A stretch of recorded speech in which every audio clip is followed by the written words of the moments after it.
Hello everyone and welcome back. Today's video is going to be another installment in my series of going back and looking through some older players who have since retired from the game and just taking a complete oversight to their entire career.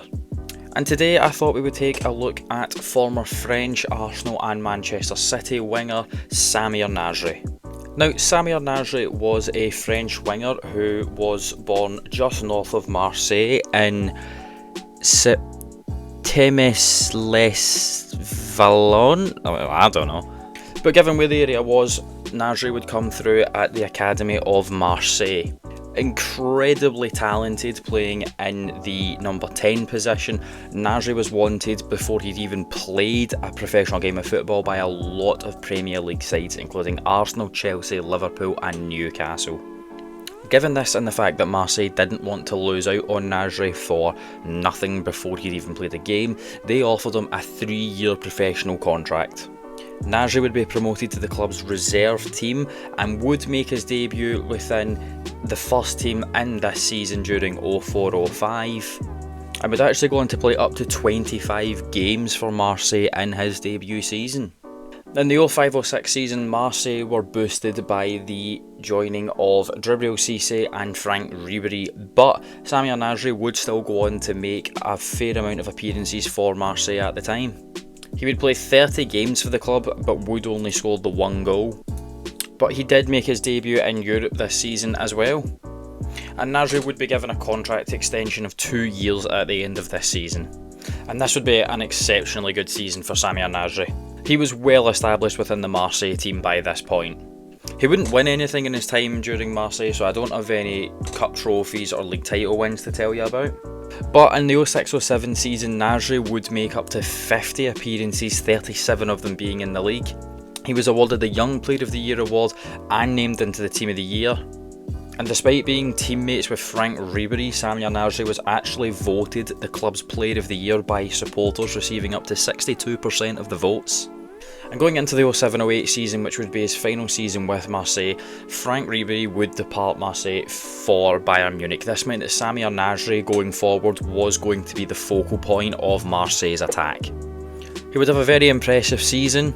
Marseille would finish third and would do okay in Europe, playing in the Champions League for the first time in Nasri's career. However, they would drop into the Europa League and be knocked out in the round of 16 by Zenit. But despite this, it was an excellent season for Nasri, and he was rewarded with another contract extension of 3 years with Marseille until 2012. However, just a week after signing that contract extension, Samir Nasri would leave. 16 million euros would see him sign for Arsenal after he had been very much a favourite of then manager Arsene Wenger, who had been watching Samir Nasri since the under-17s tournaments. And he'd always been a fan, and it was clear to see now why Nasri was someone that Wenger was so sought after. He signed a 4-year contract with Arsenal and was initially given the number 8 shirt, previously worn by some pretty big names at Arsenal, including Ian Wright and Freddie Ljungberg. He made his Premier League debut against West Brom and would score on his debut. It would be a relatively successful campaign for Nasri. He would play 44 times, scoring 7 goals and getting 2 assists. Not anything amazing, but not a terrible start to his time in London. Going into the 09-10 season, Nasri would actually miss the start of the season from a broken leg, which he received in a pre-season match. He wouldn't play in this season until the end of October. And despite not winning anything again, Nasri would still manage to rack up 34 appearances, getting 5 goals and 4 assists. So far his time at Arsenal hadn't been anything special, but it hadn't been awful either. Now, at the end of the season, Nasri would actually miss out on the 2010 World Cup with France, which he would very much take as a motivator going into the next season. And this was when Arsenal definitely seen the best of Samir Nasri. Nasri would go on to feature 46 times for Arsenal that season, scoring 15 goals and getting 5 assists. He would get 6 goal involvements in 8 games in the Champions League and 11 in 30 in the Premier League. Nasri's form was absolutely phenomenal, and he was certainly one of Arsenal's best players that season. And this is when Nasri would see things start to go a little bit wrong in his career. See, in August 2011, Samir Nasri would leave Arsenal to join rival Premier League club Manchester City for a fee around about 25 million. He'd sign a 4-year contract. And Arsenal fans were really not happy with the way that things had went and the way that he'd left. A lot of Arsenal fans to this day still have a lot of distaste for Samir Nasri and consider him to have snaked the club. Gets me mad. Samir Nasri.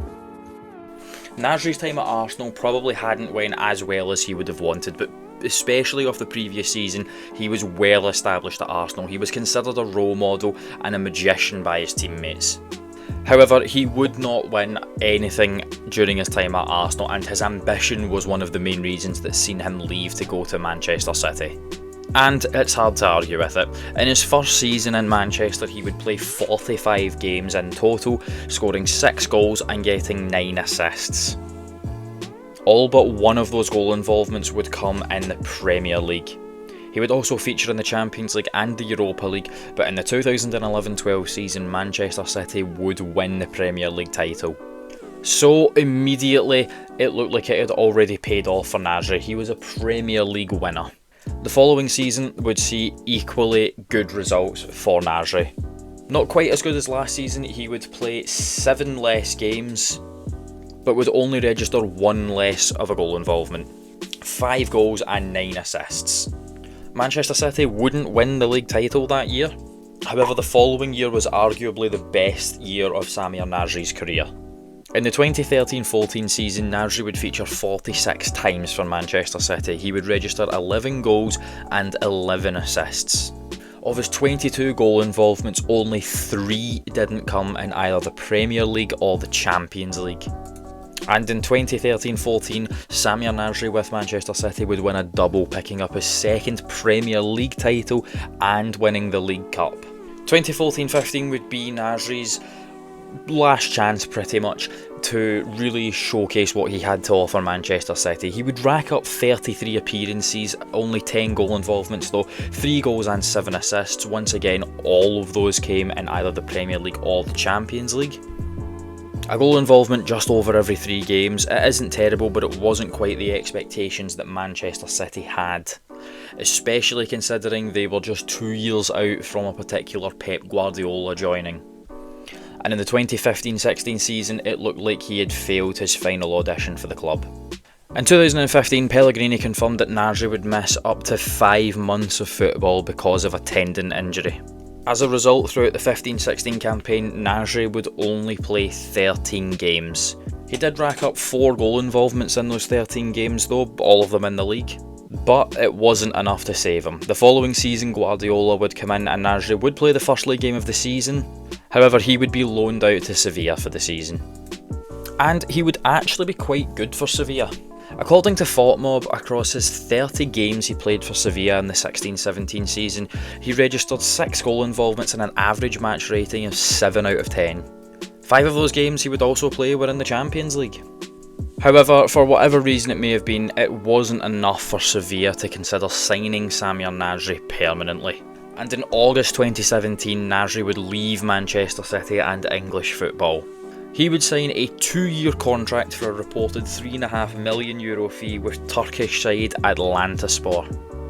And despite playing 30 games the previous season, Nasri would only get through 8 games in Turkey, registering 3 goal involvements to be fair to him. However, in February 2018, Samir Nasri was given a 6-month ban from football by UEFA for doping.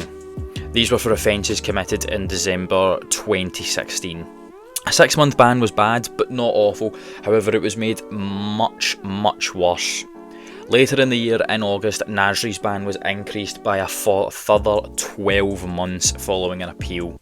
Nasri and Alantaspor agreed to mutually terminate his contract, seeing as he would be suspended for the vast majority of his 2-year time in Turkey. In January 2019, when his ban was eventually lifted, he would take a trial and train with West Ham before signing a short-term contract. The contract was only set to last from January until the end of the season. However, he would only feature for West Ham 6 times. 5 in the league and 1 in the FA Cup. He did pick up 2 assists. However, it wasn't enough for West Ham to decide to keep him long term. He was released at the end of the season. In July 2019, Nasri would play for his final club. He would move out to Belgium on a free transfer to sign for Anderlecht. Former teammate and current player-manager Vincent Kompany convinced him to come out and sign for the club. However, this would equally be a bit of a disaster. He would only feature 8 times for Anderlecht, picking up 2 goals to be fair to him. Not impressive enough to stay on. In April 2020, when football was suspended due to the big cough, Nasri decided that, after being released by Anderlecht, the time on his career was up. It took until September 2021 for him to officially announce it, but Samir Nasri had retired from football. Worth mentioning a quick note on his international career as well. He would play for France from January 2007 until the end of 2013. He would make a total of 41 appearances for France, scoring 5 goals. However, he retired from the French national team, as many French players seem to do, falling out with management after missing out on the 2014 World Cup as well as the 2010 one. In his youth, Nasri was deployed mostly as a deep-lying midfielder. However, as he started to come into the professional game, he was utilised mostly as a 10 or out on the left. Particularly during his time at Arsenal and Manchester City, that is basically the only 2 positions he would ever play, predominantly playing on the left.